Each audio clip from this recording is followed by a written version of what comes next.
안녕하십니까, 차산입니다. 오늘은 풍광이 수려한 외국의 호숫가에 와서 한번 영상을 찍어 봅니다. 제가 있는 이곳은 몽골 북쪽에 있는 호수입니다. 정말 아름다운 풍광에 저도 넋을 놓았습니다. 여러분, 풍광이 잘 보이십니까? 예. 오늘은 삼권 분립에 대해 한번 말씀을 드려보겠습니다. 우리나라는 대통령 책임제를 채택하고 있기 때문에 대통령과 법원과의 관계가 항상 문제가 되고 있습니다. 특히 법원은 중립기관이고 또 재판은 독립적으로 하여하는 것이기 때문에 대통령이라 하더라도 재판에 대하여 간섭할 수 없는 것은 너무나 당연한 일이라고 모든 국민이 인식을 하고 있습니다.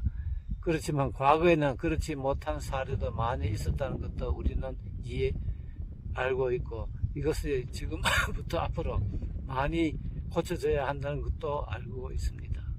최근에도 재판의 독립이 온 국민의 화두가 되듯이 매일 매스컴을 장식하고 있는 것 같습니다.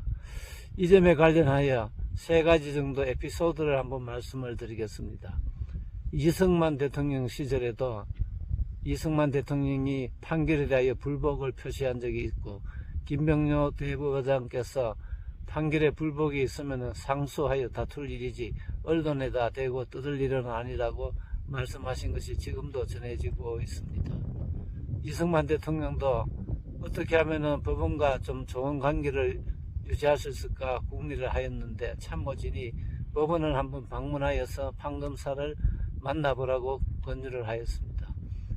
이 권유를 받아들여서 대통령이 법원을 방문하였는데, 장소는 서소문에 있는 대법원 청사였습니다. 시간은 그때 당시는 구정에는 관공서는 근무를 하였기 때문에 언론의 시선이 없어질 것이라고 생각하여 구정날 법원을 방문하여서 같은 건물에 있는 판사와 검사를 모두 접견을 하였다고 합니다. 그런데 이승만 대통령은 워낙 고령이어서 개인적으로 알고 있는 판검사가 없었다고 합니다. 그런데 오직 한 사람, 이승만 대통령이 알아본 검사가 있었습니다. 그분이 오제도 검사입니다.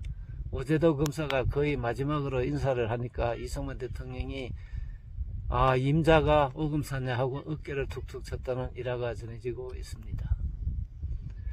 또 그 뒤로도 법원은 매년 한번 법원장 회의를 하면은 회의를 마치고 법원장과 대법원장이야 대법관이 청와대를 방문하여서 예방을 하였습니다. 이것이 결국 보기가 좋지 않다고 하여서 그 뒤에는 이러한 행사가 없어졌습니다. 또 윤관 대법원장 시절에는 대통령이 해외에 나갈 때 국회의장과 대법원장이 영접을 하거나 또는 환송 행사에 참석하였습니다. 대법원장이 가는 것이 과연 국민들에게 보기가 좋을까 하는 시선이 있어서 이것도 그 뒤에는 시정이 되어서 대법원장은 공항에 나가지 않았습니다. 마찬가지로 국회의장도 나가지 않게 되었습니다. 그래서 지금을 보면은 대통령의 해외 방문 의전 행사에는 옛날보다는 훨씬 더 간소해진 것을 우리가 알 수 있습니다. 대통령은 국가 원수의 지위를 가지고 있기 때문에 과연 법원의 공무원에 대해서도 어떠한 지위를 가지는지 심사숙고해 볼 일이기도 합니다. 특히 대법관의 임명에는 대통령이 정권을 가지고 있다시피 임명권을 행사하고 있고, 대법원장의 재청권과 관련해서 많은 문제가 야기되고 있습니다. 그렇지만 헌법학자들도 어느 누구도 이에 대하여 아직까지 명쾌한 해석을 하고는 있지 않고, 또 실제로 그러한 일이 일어나지도 않았습니다. 물론 표면적으로는 다 무마가 되었기 때문에 법적으로 문제된 적이 없어서 이 문제는 앞으로 우리가 헌법을 다시 개정할 때 어떻게 합리적으로 풀어야 할까 기대가 되고 있는 분야라고 할 수가 있겠습니다. 감사합니다.